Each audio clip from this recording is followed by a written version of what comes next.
بسم اللہ الرحمن الرحیم۔ میں جب بھی کام سے واپس لوٹتا تو لوگ مجھ سے نظریں ملانے سے کتراتے، حالانکہ میں بہت ملنسار اور اخلاق والا تھا۔ آج جب میں گھر آیا تو میں نے دیکھا کہ کچھ لوگ میرے دروازے پر کھڑے اندر جھانک رہے ہیں۔ جو ہی انہوں نے مجھے دیکھا تو ہر طرف بھگدڑ سی مچ گئی۔ میں بہت پریشان ہوا کہ آخر یہ ماجرا کیا ہے، کیونکہ میں تو اس چھوٹے سے گھر میں چھڑا چھانٹ رہتا تھا اور آج گھر کا دروازہ بھی کھلا ہوا تھا۔ ابھی میں انہی سوچوں میں تھا کہ اچانک مجھے اپنے کپڑوں کی گٹھڑی میں ہلچل سی محسوس ہوئی۔ میں نے اپنا وہم جان کر جھٹک دیا، مگر کچھ ہی دیر بعد یہ دیکھ کر میری روح فنا ہو گئی کہ وہ گٹھڑی نہیں بلکہ ایک لڑکی۔ میرا نام علی ہے۔ میں گاؤں سے شہر میں پڑھائی کرنے کے لیے آیا تھا۔ مجھے پڑھنے کا بہت شوق تھا اور میں پڑھائی میں بہت اچھا تھا، تو میرے غریب ماں باپ نے پیسے جمع کیے اور مجھے شہر بھیج دیا۔ یہاں مجھے رہنے کو کوئی جگہ نہیں مل رہی تھی اور ہاسٹل کی فیس بہت زیادہ تھی کہ مجھے ایک پرانی سی بلڈنگ میں ایک فلیٹ ملا، لیکن اس کی مالکن ایک بوڑھی عورت تھی۔ اس نے کہا کہ وہ غیر شادی شدہ لوگوں کو رہنے کے لیے جگہ نہیں دیتی۔ میں نے اسے اپنی مجبوری بتائی۔ فلیٹ بہت ہی بری حالت میں تھا، ٹوٹا پھوٹا، بالکل ہی بیکار، بس یوں سمجھے کہ رہنے کے قابل تھا، لیکن مشکل سے ہی، اس لیے شاید اس کے پیسے بھی کم تھے۔ میں نے اس سے بہت منتیں کیں کہ مہربانی کر کے مجھے جگہ دے دے، میں برا انسان نہیں ہوں، میں تو یہاں صرف پڑھنے آیا ہوں۔ اس کا کہنا تھا کہ اگر میں نے اسے شکایت کا موقع دیا یا میں نے کوئی لڑکی کا چکر چلایا، کسی لڑکی کو وہاں لے کر آیا، تو وہ مجھے اسی ٹائم وہاں سے نکال دے گی اور میرا سامان بھی ضبط کر لے گی۔ مجھے تو وہ مشکل سے ہی عورت لگتی تھی، وہ تو پورا مرد ہی تھی، اس کا تو قد بھی اونچا لمبا تھا۔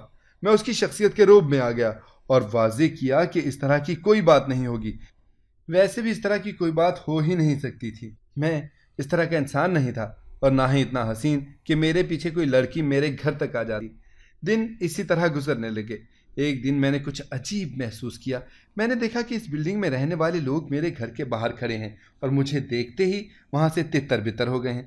میں حیران رہ گیا کہ آخر یہ میرے گھر کے سامنے ایسے کیوں کھڑے تھے، جیسے یہاں پر مفت میں کوئی فلم لگی تھی، اور مجھے دیکھتے ہی ایسے بھاگے جیسے میں سینما کا چوکیدار تھا۔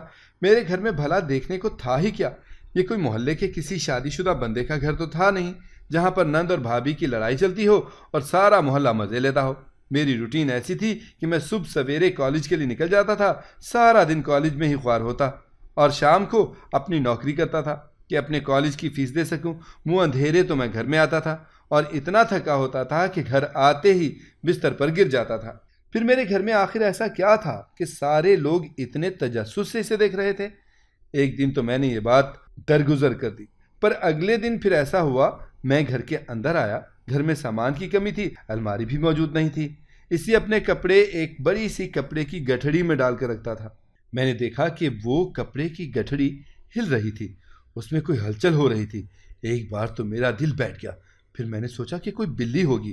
میں آگے بڑھا اور جا کر گٹھڑی کی گانٹھ کھولی تو میرے قدموں تلے سے تو زمین ہی نکل گئی۔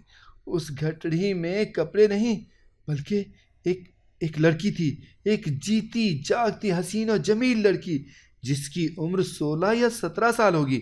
اس نے اپنا سر جھکایا ہوا تھا اور وہ میری طرف حیران ہو کر دیکھ رہی تھی۔ مجھے یقین ہی نہیں آ رہا تھا کہ میرے گھر میں یہ لڑکی کہاں سے آ گئی۔ میں حیران پریشان رہ گیا۔ کون ہو تم اور کہاں سے آئی ہو؟ یہاں کیا کر رہی ہو؟ میرے گھر کے اندر کیسے آئی؟ اور اس گٹھڑی میں کیوں سوئی ہوئی تھی؟ کیا چاہتی ہو تم؟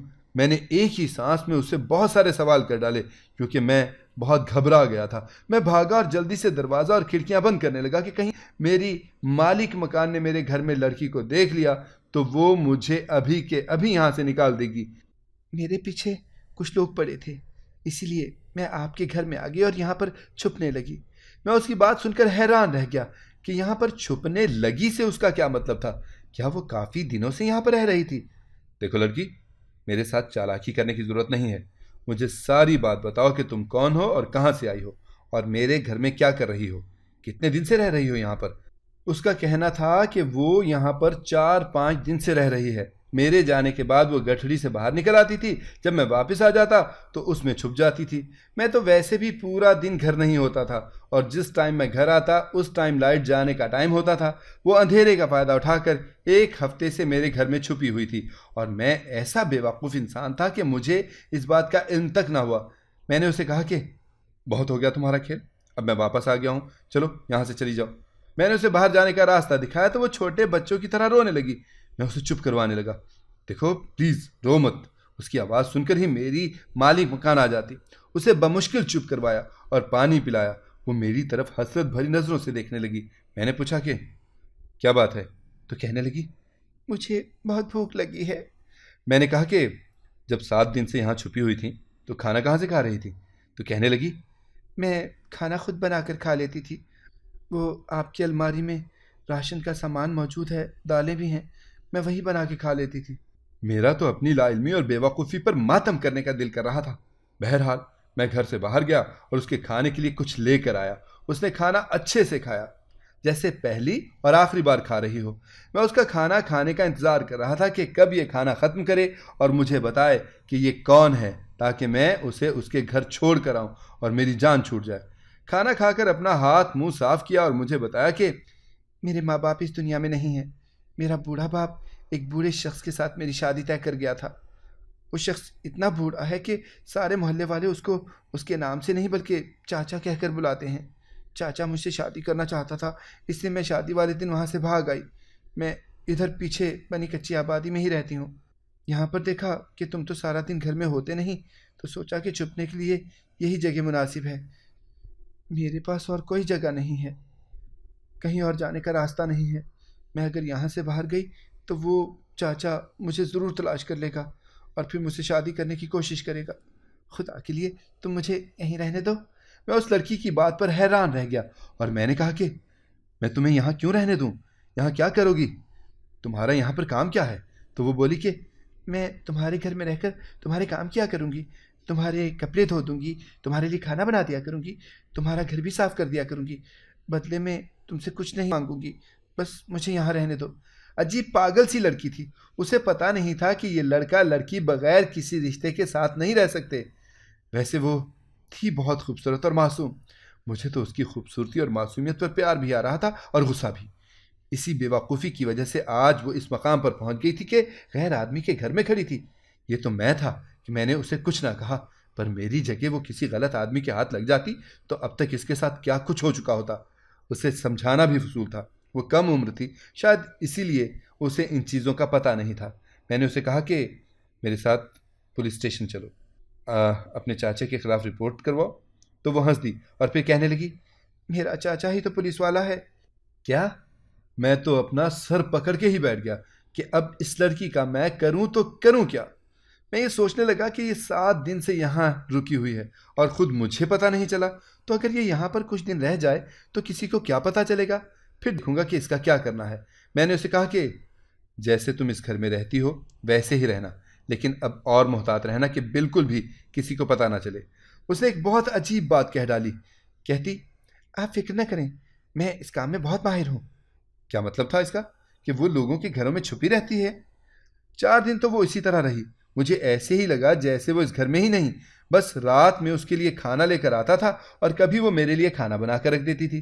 لیکن وہ میرے پاس آئی اور کہنے لگی میرا دل گھبرا رہا ہے، مجھے گھر سے باہر لے چلو۔ تو میں نے اسے کہا کہ تم پاگل تو نہیں ہوگے کیا؟ ایسا بالکل نہیں ہو سکتا۔ لیکن وہ رونے لگی اور کہنے لگی کہ میرا دل بہت گھبرا رہا ہے، برا ہو رہا ہے، میں پورا دن اس چھوٹے سے گھر میں قید رہتی ہوں، یہاں پر تو ٹی وی بھی نہیں ہے۔ رات کے 11 بج رہے تھے، ویسے اس ٹائم تو سارے لوگ سو ہی جاتے تھے۔ میں نے اسے کہا کہ چپ چاپ میرے ساتھ چلو، لیکن اگر کسی نے تمہیں دیکھ لیا کہ بالکل میرے پاس سے ہٹ جانا اور ایسے پیش آنا جیسے تم میرے ساتھ نہیں ہو۔ میں دل میں سوچ رہا تھا کہ اسے گلی کی نکڑ تک لے جاؤں گا، تھوڑی تازہ ہوا کھا لے تو واپس لے کر آ جاؤں گا۔ سنسان سڑک پر چل رہے تھے تو میں نے اس سے پوچھا کہ تمہیں ڈر نہیں لگتا؟ تو وہ ہنس کر کہنے لگی کبھی مجھے بہت ڈر لگتا تھا، لیکن اب میرے سارے ڈر ختم ہو گئے ہیں۔ یہ دنیا ایسی ہی ہے، یہاں پر ڈرنے والوں کا تو بالکل بھی نہیں ہے، اس لیے اب میں کسی سے بھی نہیں ڈرتی ہوں۔ جب ہم گلی تک گئے تو وہ اچانک میرے پاس سے بھاگ اٹھی۔ میں حیران ہو کر اسے پکڑنے لگا کہ کہاں جا رہی ہو، کہاں جا رہی ہو؟ پھر میں نے سوچا کہ اگر بھاگ گئی ہے تو بھاگ جائے، میری جان چھوٹ جائے گی۔ پر میرے دماغ میں یہ بات بھی آئی کہ اس ٹائم یہ بھاگ کر جائے گی کہاں، اور اگر اس کے ساتھ کچھ ہو گیا تو الزام تو میرے سر ہی آئے گا۔ الزام نہ بھی آیا تو میں خود کو گناہ گار محسوس کروں گا۔ میں نے کچھ دیر اس کا انتظار کیا کیونکہ رات کا وقت تھا اور وہ اکیلی لڑکی تھی۔ اتنا تو میرا فرض بنتا تھا، لیکن جب وہ واپس نہ آئی تو میں نے اپنے گھر کی طرف جانے کا سوچا۔ ابھی میں نے قدم بڑھایا ہی تھا کہ وہ دور سے بھاگتی ہوئی آئی اور پکار رہی تھی، رک جاؤ میں آ رہی ہوں۔ وہ قریب آئی تو اسے دیکھ کر میں حیران اور پریشان رہ گیا، کیونکہ اس کے ہاتھ میں ایک چھوٹا سا بچہ تھا۔ یہ کس کا بچہ اٹھا لائی ہو؟ کہاں سے لائی ہو یہ بچہ؟ یہ تم کیا کر رہی ہو؟ یہ بچہ تمہیں اس وقت کہاں سے مل گیا؟ جاؤ اس بچے کو واپس رکھ کر آؤ۔ آخر یہ کس کا بچہ ہے؟ میرے تو اوسان ہی خطا ہو گئے تھے، یہ لڑکی آخر کیا کر رہی تھی؟ اور جب اس نے یہ کہا کہ یہ میرا بچہ ہے تو میں مزید حیران ہو گیا۔ اس نے کہا کہ میں ایک دفعہ گھر سے بھاگ گئی تھی، میں جس شخص کے ساتھ بھاگ گئی تھی وہ میرا کزن تھا، اس نے مجھ سے نکاح کیا تھا، یہ بچہ اس لڑکے کا ہے جس کے ساتھ میں بھاگ گئی تھی، لیکن اس نے مجھے استعمال کر کے چھوڑ دیا کیونکہ وہ پہلے سے شادی شدہ تھا، اور جب یہ بات اس کی بیوی کو پتہ چلی تو اس نے مجھے طلاق دے دی۔ میں تو واپس آ گئی پر یہ بچہ بھی میری کوکھ میں آ گیا۔ اس وقت میرا باپ حیات تھا، اسی لیے اس نے غصے میں آ کر بوڑھے شخص سے میرا رشتہ طے کر دیا۔ یہ بچہ کسی ناجائز رشتے کی نشانی نہیں ہے، یہ میرے شوہر کا بچہ ہے۔ فرق صرف اتنا ہے کہ میرا شوہر مجھے طلاق دے چکا ہے اور اس بچے کے بارے میں وہ کچھ نہیں جانتا۔ میں نے اس کو کس طرح پیدا کیا اور اپنی دوست کے گھر چھوڑ دیا تھا، لیکن ابھی میں نے دیکھا کہ میری سہیلی اور اس کا شوہر اس کے بارے میں لڑ رہے تھے، ان کو پتہ بھی نہیں تھا، اور میں چپکے سے اپنا بچہ اٹھا لائی ہوں۔ میرا بچہ ہے، اسے میں ہی پال سکتی ہوں، دنیا میں کوئی اس کی اتنی حفاظت نہیں کرے گا جتنی میں خود کر سکتی ہوں۔ خدا کے لیے اسے اپنے پاس رکھنے دو، میری مدد کرو، میرا اس دنیا میں کوئی بھی نہیں ہے۔ وہ نومولود بچہ تھا، بیٹا تھا ایک۔ میں اسے اپنے گھر تو لے آیا، لیکن اب میں سوچ رہا تھا کہ یہ بچہ روئے گا تو سارے محلے کو پتہ چل جائے گا کہ اس گھر میں ایک عورت بھی ہے اور بچہ بھی۔ میں آفس سے واپس آ رہا تھا کہ میری مالک مکان میرے گھر کے سامنے کھڑی تھی۔ میری تو جیسے روح ہی فنا ہو گئی، یہ ضرور اس کو سب کچھ پتہ چل گیا ہے اور اب یہ مجھے یہاں سے نکال دے گی، اور میرے پاس تو کہیں اور جانے کا کوئی بندوبست بھی نہیں ہے۔ پر اس نے میرے کندھے پر ہاتھ پھیرا اور کہا کہ شادی کر لی اور بتایا بھی نہیں، پیاری دلہن لائے ہو، ویسے تم سے عمر میں کچھ چھوٹی ہے اور بچہ بھی پیدا کر لیا۔ تمہاری شادی کب ہوئی تھی؟ تم نے تو کہا تھا کہ تم شادی شدہ نہیں ہو۔ میں سمجھ گیا کہ اس لڑکی نے جھوٹ بولا ہے۔ میں نے کہا کہ میری شادی بچپن میں ہی طے ہو گئی تھی اور یہ لوگ گاؤں میں رہتے تھے، ابھی کچھ دن کے لیے میرے پاس رہنے آئے ہیں۔ دراصل ایسی باتوں کو شہر میں اچھا نہیں سمجھا جاتا، اسی لیے میں سب کو یہی کہتا ہوں کہ میں غیر شادی شدہ ہوں۔ میری مکان مالک نے مجھے مبارکباد دی اور کہا کہ اگر پیسوں کی ضرورت ہو تو بتانا۔ میں حیران رہ گیا اور سوچنے لگا کہ اس دنیا میں شادی شدہ انسان کی کتنی عزت ہے، اور غیر شادی شدہ انسان کو تو سب کوئی بھیڑیا درندہ ہی سمجھتے ہیں کہ اسے تو رہنے کو گھر بھی نہیں دیا جاتا۔ واپس آیا تو میں نے اس لڑکی سے پوچھا یہ سب کیا ہے؟ اس نے کہا کہ وہ اچانک آ گئی تھیں تو مجھے جھوٹ بولنا پڑا، بچہ رو رہا تھا اور اس نے مجھے دیکھ لیا۔ اب مجھے سمجھ نہیں آ رہا تھا کہ میں اس لڑکی کا کیا کروں۔ یہ لڑکی بھی میرے گلے پڑ گئی تھی اور اس کا بچہ بھی۔ کرتے کراتے میرے گھر میں ایک اور طوفان آ گیا، اور وہ تھے میرے ماں باپ۔ وہ مجھے حیران کرنے کے لیے سیدھے میرے گھر ہی پہنچ گئے، جبکہ میں کالج میں تھا جب مجھے ان کی کال آئی اور کہا کہ ہم تمہارے گھر آئے ہیں، فوراً گھر آؤ، تم سے کوئی بات کرنی ہے۔ تو میرے تو سر سے شروع ہوئی پیروں پر آ کر بجھی۔ گھر آیا تو دیکھا کہ میرا چھوٹا سا گھر عدالت کا منظر پیش کر رہا تھا۔ میرے ابا جی سر پر پگڑی باندھے ایک طرف بیٹھے تھے اور میری اماں جی ہاتھ باندھے کھڑی تھیں۔ وہ لڑکی گود میں بچہ اٹھائے سر جھکائے بیٹھی تھی۔ میرے ابا جی نے مجھے ایک تھپڑ رسید کیا اور میری ماں نے تو اپنا سر ہی پیٹنا شروع کر دیا۔ اس دن کے لیے تجھے ہم نے شہر بھیجا تھا نکمے کہیں کے، تو نے شادی بھی کر لی، بچہ بھی پیدا کر لیا، اور ہمیں بتانا ضروری نہ سمجھا۔ ہمیں بتاتا تو ہم تو تیرا ساتھ ہی دیتے نا، تیرے چہرے کے پھول دیکھ لیتے، لیکن تو نے یہ کیا کر ڈالا؟ میں نے اپنے ماں باپ کو سمجھانے کی بہت کوشش کی پر وہ نہ مانے۔ بس بہت ہو گیا، ہم تیری شادی پھر سے کریں گے، یہ ہماری بہو ہے اور یہ ہمارا پوتا۔ علی کے ابا دیکھو تو صحیح، اپنے پوتے کو، بالکل آپ پر گیا ہے، ناک تو بالکل آپ جیسی ہے۔ میری ماں نے اس بچے کو گلے سے لگا لیا اور لڑکی کے سر پر ہاتھ رکھا۔ میری ماں نے اسے پوچھا تمہارا نام کیا ہے بیٹا؟ تو اس نے کہا کہ میرا نام سائمہ ہے۔ تب کہیں جا کر مجھے پتا چلا کہ میری ہونے والی بیوی کا نام سائمہ ہے۔ ایک پل کو سوچا کہ ماں باپ کو سب کچھ سچ بتا دوں، آخر میرے ماں باپ تھے، میری بات مان ہی جاتے۔ پر پھر اس لڑکی اور اس بچے کی طرف دیکھا جن کا اس دنیا میں کوئی بھی نہ تھا، اور میں چپ کر گیا۔ شاید حالات مجھ سے یہی کروانا چاہتے تھے۔ میں نے زندگی میں کوئی قابل قدر کام نہیں کیا، اب قسمت نے مجھے ایک نیک کام کے لیے چن لیا تھا۔ سارے گاؤں نے دھوم دھام سے ہماری شادی کا جشن منایا۔ یا میرے گھر میں اچانک آنے والی ایک لڑکی جسے میں مصیبت سمجھ رہا تھا میری بیوی ہے، اور اس کا بچہ میرا بچہ بن گیا۔ کبھی کبھی قسمت ہمارے ساتھ کیسے کیسے کھیل کھیل جاتی ہے، لیکن یہ سچ ہے کہ میں نے اسے اپنے دل سے قبول کیا، کیونکہ اس کا اور کوئی بھی نہیں تھا، اور میں نے اسے قبول کر لیا، اور اب وہ میری بیوی ہے۔ اگر آپ کو ہماری کہانی پسند آئی ہے تو اسے لائک کریں، شیئر کریں اور ہمارے چینل کو سبسکرائب کریں۔ اگلی کہانی تک کے لیے اجازت دیجیے۔ اللہ حافظ۔